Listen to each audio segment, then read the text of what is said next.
শুরু করব শান্তিগঞ্জ শিমুলবাগ থেকে, আর জগন্নাথপুর, কলকলি এবং হলদিপুর ইউনিয়ন থেকে শুরু করতেছি আমরা ইনশাল্লাহ।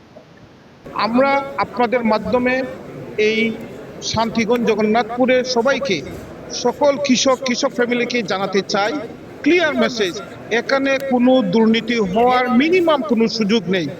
প্রত্যেক কৃষক তার যেটা পাওনা সে পাবে, এবং তার যতভাবে এই যারা যাওয়ার দরকার ওনাদের বাড়িতে যাবেন, গিয়ে ওনাদের নাম নিয়ে আসবেন, ওনাদেরকে কৃষি কার্ড দেওয়া হবে।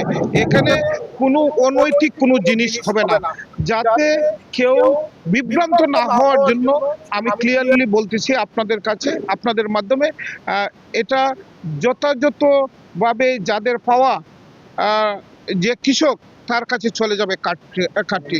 গত সরকারের ফেসি সরকারের সময় যেভাবে প্রত্যেকটি বিষয়ে শুধু কৃষি কার্ড বললে ওরা মানে কেমন দেখায়, প্রত্যেকটি বিষয়ে ফাইন্যান্সিয়াল দুর্নীতি হয়েছে, মেগা প্রজেক্ট হয়েছে, মেগা দুর্নীতি হয়েছে, রোডের বদলা বাস হয়েছে, বালিশ কাণ্ড হয়েছে, পর্দা কাণ্ড হয়েছে, কৃষি কাণ্ড হয়েছে, কৃষি কার্ড কাণ্ড হয়েছে।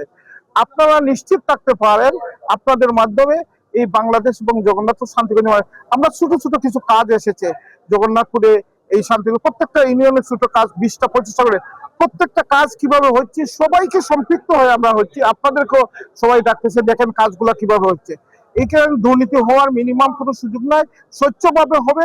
স্বচ্ছ হওয়ার জন্য যারা অভিভাবক, যারা দায়িত্বশীল, এরা যদি আশ্রয় প্রশ্রয় না দেয় তাহলে কোনো সমস্যা হবে না। আমাদের অভিভাবক যারা আছেন, দায়িত্বশীল আছে, তাদের কাছ থেকে মিনিমাম কোনো আশ্রয় প্রশ্রয় পাবে না।